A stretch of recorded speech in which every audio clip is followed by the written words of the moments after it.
Halo guys, assalamualaikum warahmatullahi wabarakatuh.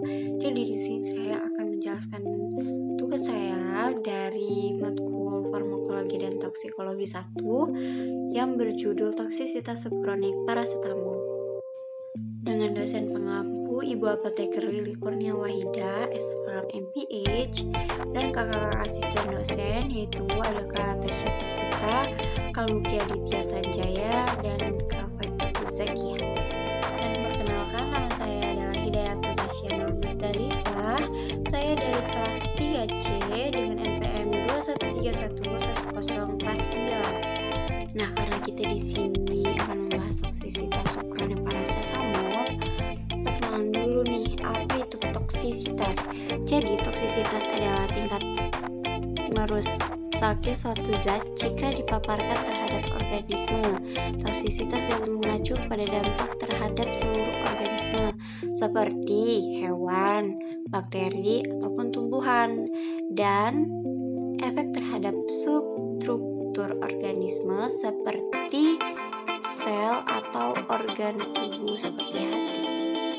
Nah, untuk parasetamolnya sendiri, parasetamol ataupun acetaminophen adalah obat analgesik dan antipiretik yang banyak dipakai untuk meredakan sakit kepala ringan ataupun akut, nyeri ringan hingga sedang, serta demam. Nah, manfaatnya di sini dalam penggunaan demam itu kurang terpercaya ya. Pasti banyak banget nih dari kita yang udah sering pakai parasetamol. Nah, untuk selanjutnya ada macam-macam toksisitas. Di sini dicantumin dua, yaitu toksisitas akut dan toksisitas subkronik. Apa sih toksisitas subakut?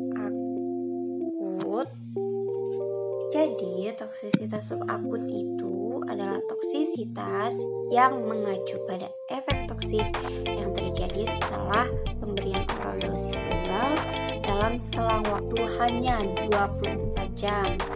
Nah, dosis letal tengah ataupun LD50 adalah tolak ukur statistik setelah pemberian dosis. Pemberian dosis tunggal yang sering dipergunakan untuk menyatakan tingkat dosis toksis sebagai data kuantitatif.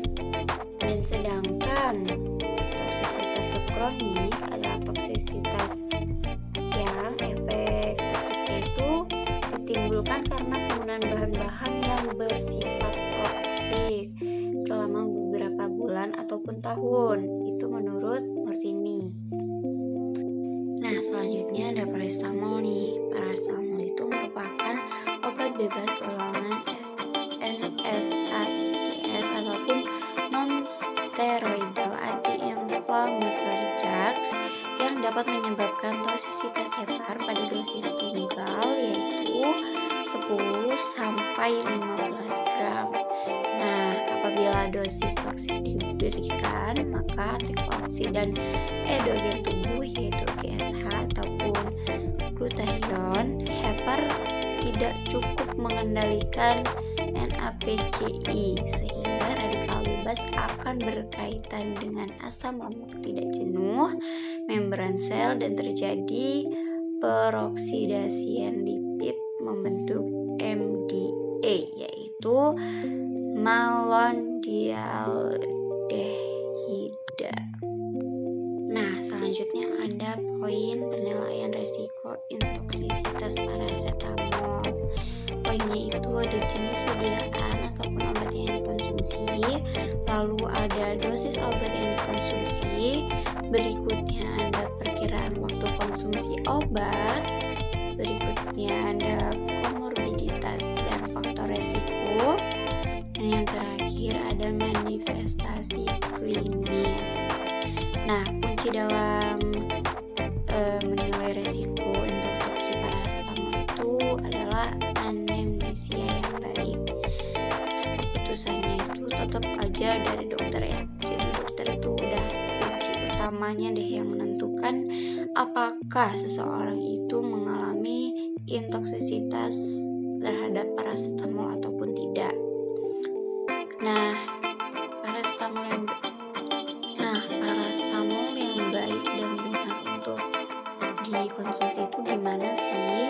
Jadi, minum paracetamol itu harus sesuai dosis yang dianjurkan dan tidak perlu dikonsumsi dalam jangka yang panjang, dan harus menghindari mengkonsumsi lebih dari satu obat yang mengandung paracetamol pada saat bersamaan, karena akan memicu dosis maksimum paracetamol per hari. Mungkin cukup sekian dari saya. Jika banyak salahnya saya mohon maaf, karena di sini juga saya lagi belajar ya teman-teman. Jadi mungkin saya akan akhiri ini dengan Wassalamualaikum warahmatullahi wabarakatuh. Oke.